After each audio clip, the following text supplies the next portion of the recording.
Hey everybody, it's Mason Manuel from RX Report coming to you from our nation's capital in Washington, D.C. at Capitol Hill. We're going to talk a little bit today about pharmacist advocacy, fighting for the profession and change with policymakers. We're going to have some representatives here from APhA and pharmacy itself, and we're going to see what is coming down the line in terms of change and where we can go from there. So be sure to click that like and subscribe button, and let's dive in.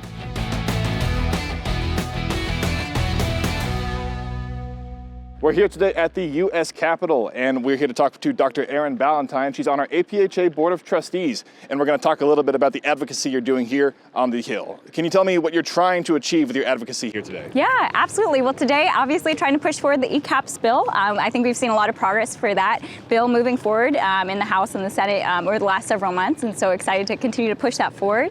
And I think what's exciting to me about that is I feel like that's the first step in really continuing to progress how we're able to reimburse pharmacists for the services that they provide. So excited to be a part of that. And I know that things in the works are like ECAPS and PBM reform. How do you think that will change the profession moving forward if those things pass? Yeah, I think it just will provide pharmacists with those opportunities to continue to practice at the top of their license and to just impact patients in a better way and continue to use the services that they've been trained for in school just to better our patients. So you're here on the Hill, and it's not really easy to really speak out to fight for yourself, especially when a lot of powerful people disagree with your position.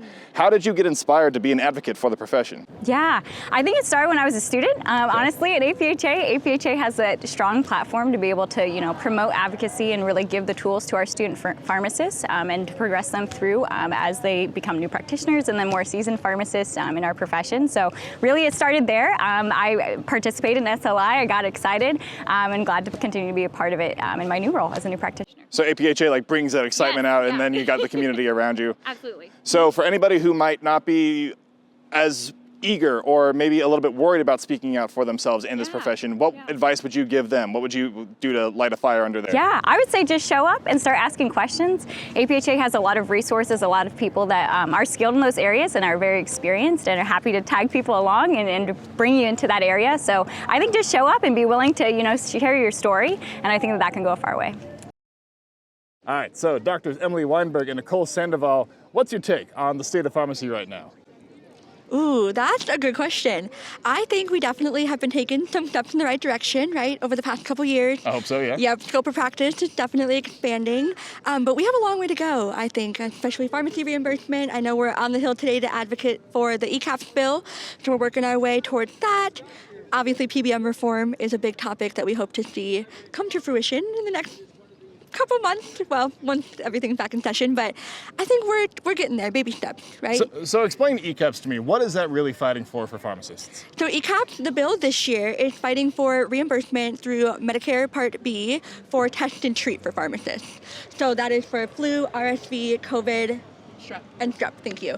So to have a patient be able to go to the pharmacy, be tested and treated all in one spot, like a one-stop shop.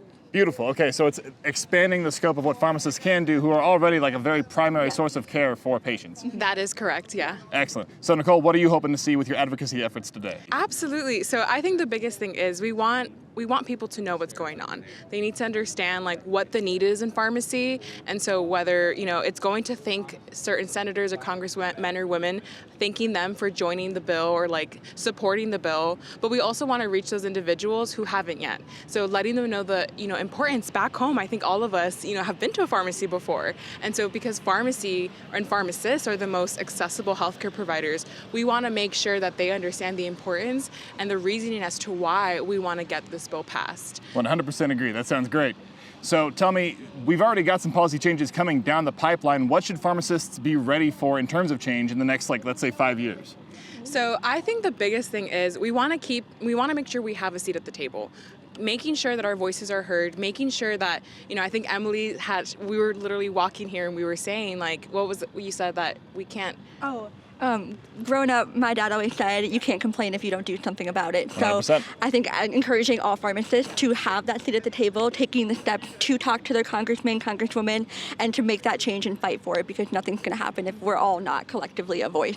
Right, you have to actively fight for the change you want to see. Yeah. Exactly. And I think that's the beauty about, what we do and being as pharmacists, and it's that we have that seat at the table. We're able to come and advocate for our profession. So hopefully we can take advantage of that even now now to, 5-10 years down the line, there's always change. Pharmacy is always changing. That's never going to change. So it's always changing. And so I think that's the most important thing. And it's remembering that we do have a voice and we need to use it. Well, I'm rooting for you here on the Capitol Hill in Washington, D.C., but Drs. Weyenberg and Sandoval, thank you so much for being on our X Report, and good luck to you both. Thank you. And that is our show here on the Capitol Hill with our X Report. Thank you so much for tuning in, and let me know your thoughts on pharmacist advocacy and what we are fighting for today on the Hill. I'd love to hear your thoughts in that comment section. Our executive producer is Rob Hodges. Our creative producer is Kate Erdmann. And our camera person again is Daniella Munoz. And until next time, I'm your host, Mason Manuel. Be sure to tune in next Friday for more RX Report, where you get your health, your news delivered. But till then, bye y'all.